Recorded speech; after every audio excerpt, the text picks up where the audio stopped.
Halo teman-teman semua, perkenalkan saya Esther Asrigar, mahasiswa semester 3 Prodi PGSD Universitas Terbuka UPJJ Medan.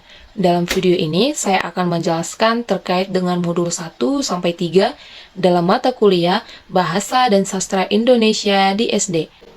Dalam modul 1, saya akan membahas tentang hakikat bahasa. Bahasa adalah sistem lambang bunyi yang arbiter yang dipergunakan oleh para anggota kelompok sosial untuk bekerja sama, berkomunikasi, mengidentifikasikan diri. Bahasa sebagai sebuah sistem merupakan sejumlah unsur yang beraturan. Unsur-unsur bahasa itu diatur. Bahasa terbentuk oleh suatu aturan atau kaidah untuk pola yang teratur dan berulang, baik dalam tata bunyi, tata bentuk kata, maupun tata kalimat. Apabila aturan atau kaidah ini dilanggar, maka komunikasi dapat terhambat. Bahasa sebagai lambang merupakan lambang bunyi yang bersifat arbiter. Lambang merupakan tanda yang dipergunakan oleh suatu kelompok sosial berdasarkan perjanjian dan untuk memahaminya harus dipelajari. Bahasa itu adalah bunyi. Bunyi yang dihasilkan alat ucap manusia saja yang dapat digolongkan bahasa. Namun, tidak semua bunyi yang dihasilkan alat ucap manusia dapat disebut bahasa. Batuk, bersin bukanlah bahasa. Bahasa itu bermakna. Bahasa adalah sistem lambang yang berwujud bunyi atau bunyi ujar. Lambang itu mengacu pada suatu pengertian, konsep ide atau gagasan, maka dapat disimpulkan bahwa bahasa memiliki makna. Bahasa itu konvensional, merupakan kesepakatan atau perjanjian. Artinya, penggunaan lambang bunyi untuk suatu konsep tertentu berdasarkan kesepakatan antara masyarakat pemakai bahasa. Bahasa itu produktif. Sebagai sistem dari unsur-unsur yang jumlahnya terbatas, dapat dipakai secara tidak terbatas oleh pemakainya. Bahasa untuk mengidentifikasikan diri. Artinya, bahasa itu merupakan ciri pembeda yang paling menonjol di antara ciri budaya. Oleh karena itu, setiap kelompok sosial merasa diri sebagai satu kesatuan yang berbeda dengan kelompok lain. Fungsi bahasa dalam hal ini membahas tentang fungsi umum, fungsi khusus bahasa, dan fungsi bahasa Indonesia. Adapun fungsi umum bahasa adalah sebagai alat komunikasi sosial. Setiap masyarakat memiliki bahasa dan menggunakan alat komunikasi sosial tersebut. Aksi dan reaksi manusia adalah kelompok masyarakat bergantung pada bahasa yang digunakan. Fungsi khusus bahasa terdiri atas 6 macam. 1. Fungsi emotif. Bahasa digunakan dalam mengungkapkan perasaan manusia. 2. Fungsi konatif.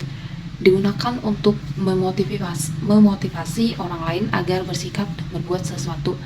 Ketiga, fungsi referensial. Digunakan sekelompok manusia untuk membicarakan suatu permasalahan dengan topik tertentu.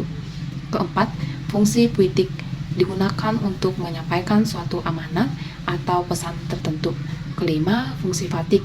Digunakan manusia untuk saling menyapa sekedar untuk mengadakan kontak. Keenam, fungsi metalingual. Digunakan untuk berbicara masalah bahasa dengan bahasa tertentu. Undang-Undang Dasar 1945 Bab 15 Pasal 36 Fungsi Bahasa Indonesia. 1. Bahasa resmi kenegaraan. 2. Bahasa pengantar dalam dunia pendidikan. 3. Alat perhubungan pada tingkat nasional untuk kepentingan perencanaan dan pelaksanaan pembangunan nasional serta kepentingan pemerintah. 4. Alat pengembangan kebudayaan, ilmu pengetahuan dan teknologi. Fungsi bahasa Indonesia sebagai bahasa nasional atau Sumpah Pemuda 28 Oktober 1928. 1. Lambang kebanggaan kebangsaan. 2. Lambang identitas nasional. Ketiga, alat yang memungkinkan penyatu berbagai-bagai suku bangsa dengan latar belakang sosial, budaya, dan bahasa masing-masing ke dalam kesatuan kebangsaan Indonesia. 4. Alat perhubungan antar daerah dan antar budaya. Masyarakat bahasa adalah sekelompok orang yang merasa atau menganggap diri mereka memakai bahasa yang sama.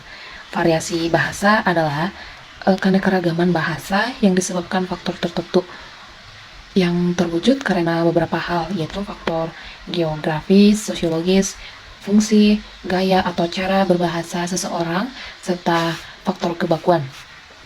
Bahasa dan budaya.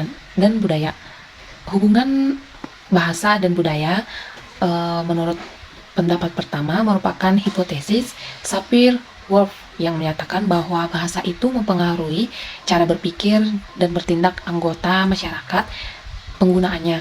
Bahasa mempengaruhi cara bagaimana masyarakat menilai dunia sekelilingnya.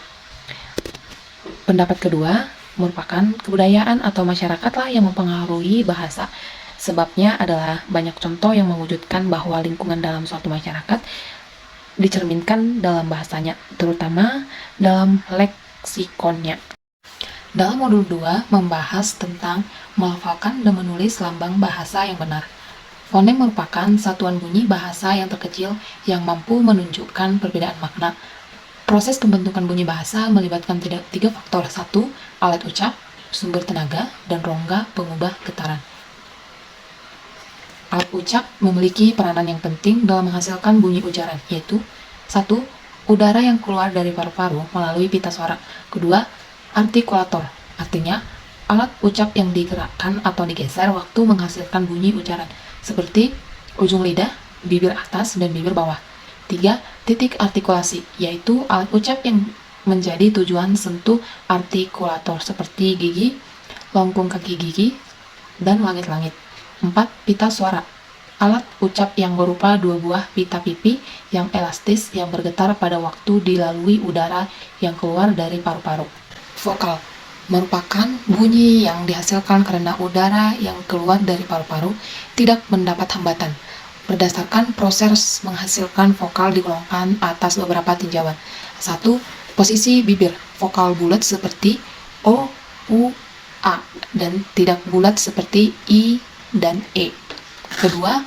Tinggi rendahnya lidah, vokal depan I dan E, vokal pusat E, vokal belakang U, O, dan A. Maju mundurnya lidah, vokal atas I dan U, vokal tengah E, dan vokal bawah A. Diftong, vokal berurutan yang bunyinya tidak dapat dipisahkan, seperti danau, parau, lambai, derai. Vokal rangkap, dua vokal berurutan yang masing-masing vokal terdapat dalam suku kata yang berbeda, misalkan kue, beo, radio, daun. Konsonan, bunyi konsonan dihasilkan bila arus udara mendapatkan hambatan baik di rongga mulut maupun di rongga hidung. Pelafalan, ucapan atau lafal yang jelas dalam berujar sangat penting karena lafal yang salah dapat mengubah makna dan menghambat kelancaran komunikasi. Bagaimana tentang lambang tulis bunyi bahasa? Aksara adalah tulisan lambang dari suatu ujaran. Pada awalnya, aksara ditemukan dalam bentuk gambar di Gua Altamira di Spanyol Utara. Lalu tulisan gambar tersebut berubah atau berkembang menjadi sebuah piktogram yang digunakan orang Indian Amerika dan orang Yukagis Siberia. Pada akhirnya tulisan piktogram tersebut berkembang kembali menjadi sebuah ideogram. Pada akhirnya digunakan bangsa Sumeria pada tahun 4000 sebelum Masehi. Sedangkan sejarah aksara di Indonesia kita dapat temukan pada aksara Pallawa. Aksara Pallawa pada awalnya digunakan di India pada abad ke-4 sebelum Masehi, lalu bisa digunakan di Indonesia bersama dengan penyebaran agama Hindu dan agama Buddha. Aksara Pallawa diturunkan dari tulisan Brahmi yang berasal dari tulisan Semit, sedangkan aksara Arab digunakan bersamaan dengan penyebaran agama Islam di bumi Nusantara. Aksara dalam unsur bahasa, satuan terkecil dalam aksara yang menggambarkan fonem, suku kata, atau morfem disebut grafem. Sistem aksara berbeda-beda pada setiap bahasa. Dalam bahasa Cina, setiap grafem menggambarkan satu fonem. Dalam aksara Romawi, setiap grafem menggambarkan satu fonem. Pada bahasa tertentu, seperti bahasa Arab, terdapat allograf, yaitu variasi grafem sesuai dengan posisinya. Bagaimana pembelajaran aksara bagi siswa sekolah dasar? Mengenal aksara di kelas permulaan diberikan setelah siswa menguasai aspek berbicara. Pembelajaran membaca permulaan biasanya diikuti dengan menulis permulaan. Contohnya, terlatih menggambar dan mencoret-coret. Sejarah ejaan di Indonesia. Pada tahun 1901, pertama kali bahasa Indonesia memiliki keseragaman ejaan, yaitu ejaan Van Ophuijsen. Tahun 1938, dalam Kongres Bahasa Indonesia pertama di Solo, diusulkan agar ejaan Indonesia lebih mendunia. Tahun 1947, terjadilah penyederhanaan ejaan, dinamakan ejaan Sewandi atau ejaan Republik. Tahun 1954 diadakan Kongres Bahasa Indonesia. Kongres ini menghasilkan ejaan pembaharuan tahun 1957. Tahun 1959 berdasarkan kerjasama Indonesia dengan Malaysia menghasilkan konsep ejaan bersama yang disebut ejaan Melindo atau Melayu Indonesia. Pada akhirnya, tahun 1972, ejaan yang disempurnakan akhirnya diresmikan. Lalu, ejaan yang disempurnakan digunakan hingga sampai saat ini. Sekarang kita akan masuk terkait dengan morfologi bahasa Indonesia. Apa itu morfologi? Morfologi adalah ilmu yang mempelajari tentang bentuk kata dan proses pembentukannya. Bentuk kata dalam bahasa Indonesia terdiri atas 1. Bentuk dasar atau kata dasar, kedua, kata berimbuhan, ketiga, kata ulang, keempat, kata majemuk. Kata dasar adalah morfem dasar. Kata dasar dalam bahasa Indonesia dibentuk dari 4 macam suku kata. Terdiri dari 1.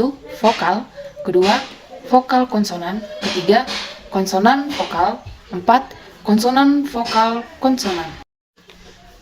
Kata berimbuhan terdiri dari awalan, sisipan, dan akhiran. Fungsi imbuhan untuk membentuk jenis kata baru. Contoh, imbuhan ber dan me membentuk kata kerja. Kemudian kata ulang.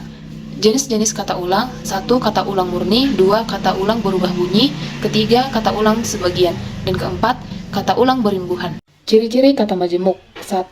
Merupakan gabungan kata. Kedua, gabungan kata terdiri atas kata dasar. Ketiga, gabungan kata itu membentuk sebuah arti baru. Sekarang kita akan mempelajari bagaimana menggunakan tata bahasa yang benar. Di sini kita akan membahas sintaksis bahasa Indonesia. Sintaksis adalah menempatkan bersama-sama kata-kata menjadi kelompok kata atau kalimat dan kelompok-kelompok kata menjadi kalimat. Satuan terkecil dalam sintaksis adalah kalimat, dan satuannya terbesar adalah kalimat. Satuan-satuan sintaksis yaitu kata, frase, klausa, dan kalimat. Kata terbagi dalam 2 jenis, yaitu kata penuh atau full word dan kata tugas atau function word. Kata penuh adalah kata yang secara leksikal memiliki makna dan dapat berdiri sendiri sebagai satuan ujaran. Sedangkan kata tugas adalah kata yang secara leksikal tidak mempunyai makna dan di dalam penuturan tidak dapat berdiri sendiri. Frase adalah gabungan kata yang bersifat non-predikatif atau lazim, juga disebut gabungan kata yang mengisi salah satu fungsi sintaksis dalam kalimat. Sedangkan klausa adalah satuan sintaksis berupa runtunan kata-kata yang berkonstruksi predikatif. Kalimat adalah satuan bahasa terkecil dalam wujud lisan atau tulisan yang mengungkapkan pikiran yang utuh. Jenis-jenis kalimat dapat dibedakan berdasarkan kriteria dan sudut pandang pembentukan kalimat. Berdasarkan jumlah inti yang membentuk sebuah kalimat, terdapat jenis kalimat minor dan kalimat mayor. Berdasarkan jumlah pola kalimat, terdapat jenis kalimat tunggal dan kalimat majemuk. Sedangkan jenis kalimat berdasarkan kategori predikatnya, jenis kalimat dibagi menjadi kalimat verbal dan kalimat nonverbal. Selanjutnya kita akan membahas wacana bahasa Indonesia. Apa itu wacana? Wacana adalah susunan ujaran yang merupakan satuan bahasa terlengkap, tertinggi, saling berkaitan dengan koherensi dan kohesi, berkesinambungan, membentuk satu kesatuan untuk tujuan komunikasi, baik secara lisan maupun tulisan. Ragam wacana dilihat dari jumlah peserta, kemudian dilihat dari tujuan berkomunikasi, terakhir dilihat dari bentuk saluran yang digunakan. Alat-alat pembentuk wacana merupakan unsur-unsur yang membangun atau membentuk wacana. Adapun analisis wacana merupakan suatu kajian yang meneliti atau menganalisis bahasa yang digunakan secara alamiah, baik dalam bentuk tulis dan lisan. Dalam menyusun sebuah wacana, perlu diperhatikan kohesi dan koherensinya. Selanjutnya, perlu diperhatikan juga prinsip interpretasi lokal dan prinsip interpretasi analogi. Apa itu prinsip lokal dan prinsip analogi? Prinsip lokal adalah prinsip interpretasi berdasarkan konteks, baik konteks linguistik atau konteks non-linguistik. Konteks non-linguistik yang merupakan konteks lokal tidak hanya berupa tempat, tetapi juga dapat berupa waktu. ranah penggunaan wacana, dan partisipan. Sedangkan prinsip interpretasi analogi adalah prinsip interpretasi suatu wacana berdasarkan pengalaman terdahulu yang sama atau yang sesuai. Konteks yang diperhatikan adalah yang paling relevan saja dengan situasi yang sedang berlangsung karena pengalaman terdahulu sudah cukup membantu untuk memahami wacana. Baiklah, saya sudah membahas 3 hal. Yang pertama, terkait dengan hakikat bahasa. Yang kedua, melafalkan dan menulis lambang bahasa yang benar. Yang ketiga, terkait menggunakan tata bahasa yang benar. Sekian video dari saya. Terima kasih.